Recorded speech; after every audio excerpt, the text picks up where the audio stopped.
തനിക്ക് നല്ല ഇടി കൊണ്ട് ശീലമുണ്ട്. ഇടിയെന്ന് പറഞ്ഞാൽ കൊടുക്കുക, കൊള്ളുക, വീണ്ടും കൊടുക്കുക, ഗിവ് ആൻഡ് ടേക്ക്. അതാണ് അതിന്റെ ഒരു ലൈൻ. ഞാൻ തിരിച്ചാ, എനിക്ക് കൊട്ടുത്താ ശീലം. അത് ഈ ലോക്കപ്പ് റൂമിൽ കയറ്റി കുനിച്ചേർത്തുള്ള കുത്തിന്റെ കാര്യമല്ലേ? അല്ലടാ, എനിക്ക് ലോക്കപ്പ് വേണമെന്നില്ല. നടുറോട്ടിലിട്ടും തല്ലും ഞാൻ. 5 കൊല്ലം ബോക്സിംഗ് ചാമ്പ്യൻ ആയതിന്റെ കപ്പ് ഇരിപ്പുണ്ട് വീട്ടില്. കാണണോ നിനക്ക്? കപ്പോ? അല്ല, ഇടി. ബാസ്കിംഗ് ഞാൻ പഠിച്ചിട്ടില്ല. പിന്നെ ഗരാട്ടെ പഠിക്കാൻ ആഗ്രഹം ഉണ്ടായിരുന്നു, നടന്നില്ല. പിന്നെ ഗളരിപ്പൈറ്റ്, അത് കുറെ കാലം പഠിക്കണം എന്ന് പറഞ്ഞ് നടന്നു, ടൈം കിട്ടിയില്ല.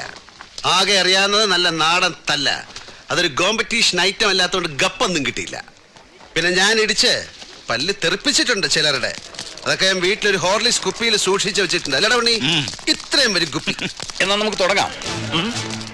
അല്ല, ഈ റോഡിൽ വെച്ച്, അതും സാറ് യൂണിഫോമില്. അത് വിട്.